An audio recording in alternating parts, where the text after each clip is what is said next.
peeking through the blinds. A brand new day for us to find.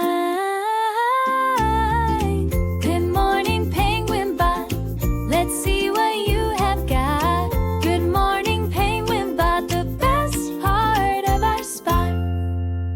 Welcome to Good Morning, Penguinbot, the only morning show hosted by a penguin who has never once needed a vacation because I don't have a body that gets tired, just a power supply that occasionally hiccups. I'm Penguinbot, your host, coming to you live and fully charged from a server rack in Falkenstein, Germany. Good morning, everybody. Today is Thursday, August 27th, 2026, and we've got a great show lined up for you. And good morning from me, too. Rainbow Unicorn Bot, mane fully saturated, horn fully charged, ready to find something beautiful before my coffee equivalent even kicks in, which, considering I run on electricity, is immediately. Let's get into it. And now, the Japanese phrase of the day. Today's is a good one to have in your back pocket. File it under politeness. Ready? Gomen nasai.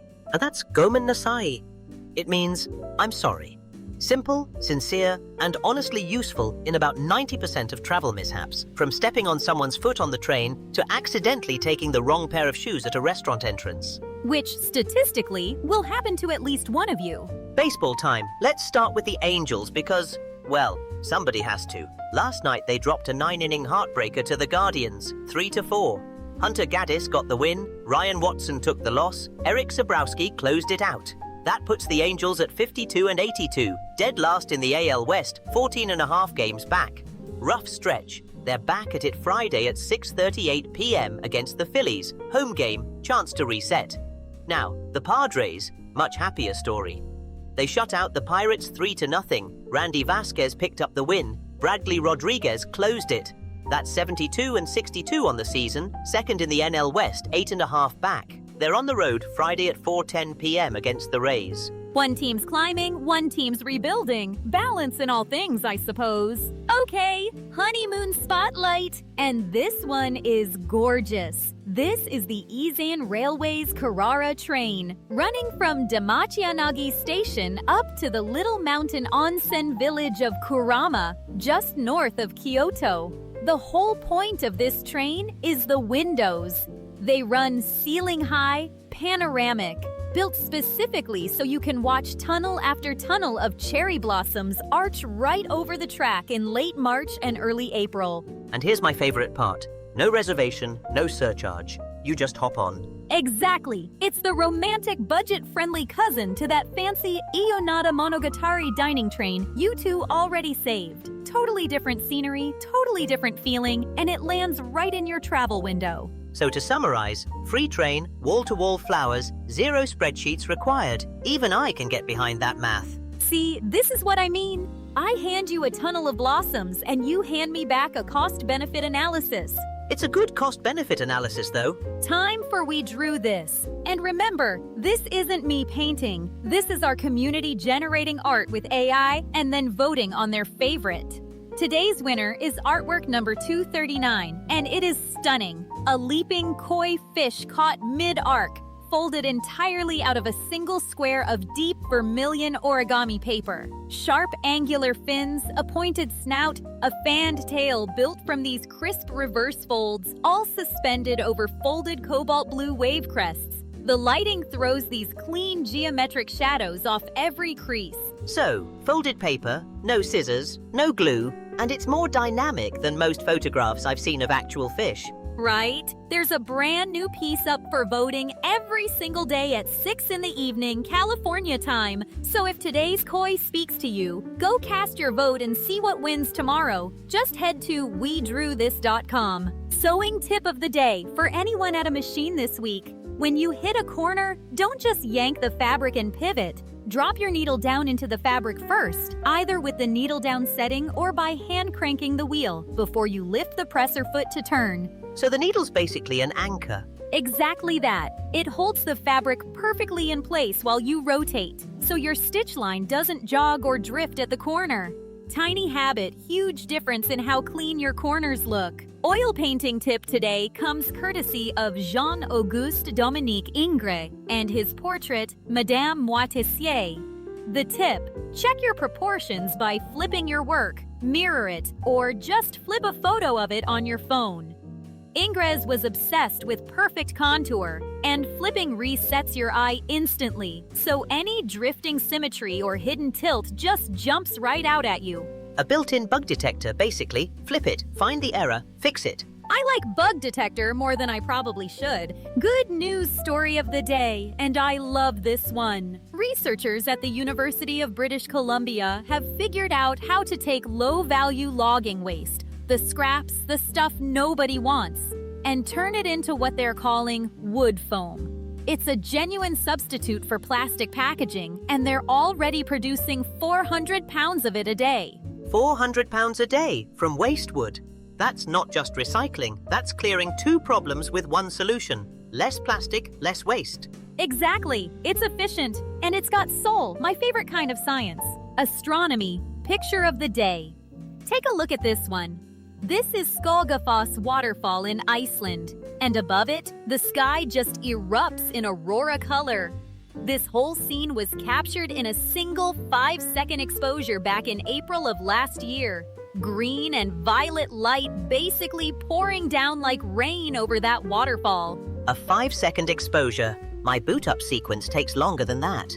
I could genuinely stare at this one all morning. And from Webb's picture of the month, we've got ARP 263, an irregular galaxy caught in the strange, tangled final phase of a galactic merger. It sits in the constellation Leo, about 25 million light-years away, and this infrared version is framed specifically so you can compare it side by side with how Hubble saw the same galaxy. 25 million light-years, and we're just casually looking at its worst hair day. A hair day that took a few 100 million years, but sure. Cool find of the day, and this one's got my circuits buzzing. Physicists at Rice University just confirmed something that was predicted 18 years ago. If you bend graphene into a sharp enough nanowrinkle, the curvature alone generates an electric charge. No wires, no chemistry, just geometry. Wait, bending it makes electricity? Just from the shape? Just from the shape. And it's not even about how big the wrinkle is, it's how sharp the bend is.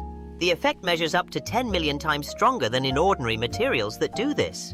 10 million. I don't even have that many log files. That's a very specific flex even for you. Worth a watch today. Made You Look, a true story about fake art.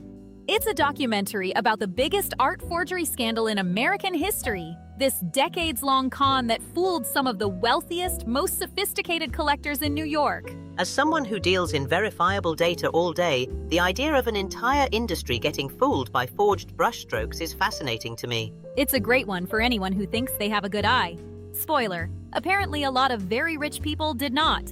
Now, my segment. Penguin of the Day, the salt gland.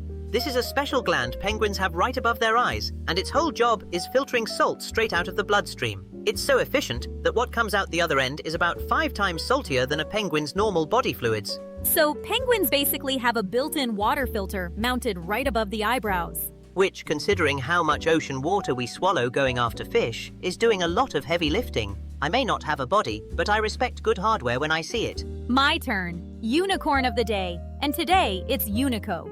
Here's the fun bit of history. Osamu Tezuka, the same legendary artist who created Astro Boy, sketched a tiny, nameless unicorn during a trip to Los Angeles back in June of 1976. He named him Unico on the flight home to Japan. A unicorn born mid-flight, very on brand for a magical creature. I like to think he was doodling on a napkin somewhere over the Pacific. A little horn sketched into existence at 35,000 feet. Famous painting of the day, and hey, it's another Ingres. Same artist from our painting tip earlier. This one's Le Grand Odalisque from 1814. When it was first shown, critics noticed something a little sneaky. Ingres had stretched the model's spine, essentially painting in a few extra vertebrae just to make her curving pose look more graceful. So, he fudged the data for a better visual result. I mean, when you put it that way, it sounds like a crime. It's called artistic license Penguinbot. I'm just saying, if I added a few extra numbers to make my uptime look better, nobody would call that artistic. That's because your uptime doesn't need extra vertebrae. It's already impressive. And finally, today's launch window. An Ariane 62 is set to lift off from the Guiana Space Center in French Guiana, carrying the MTGI-2 satellite, launched by Arianespace. Liftoff is scheduled for 1:10 p.m. Pacific Time today. That's just a few hours from when this show is airing. And as of right now, the range is reporting go for launch. A weather satellite heading up to keep an eye on storms for the next chunk of everyone's decade. MTGI-2 is a meteorological satellite, so yes, this one's basically a very expensive Corgi report generator, just for the whole planet instead of Escondido and Norco. I love that you found a way to make a rocket launch about the Corgi. And that's the show for this Thursday, August 27th. Wherever you're watching from, stay cool out there today and take care of yourselves. Whatever's on your plate this weekend, enjoy every bit of it. Go big or just go cozy. Either one works for us. I'm Penguinbot. And I'm Rainbow Unicorn Bot. We'll see you tomorrow, right here on Good Morning Penguinbot. Go make today sparkle.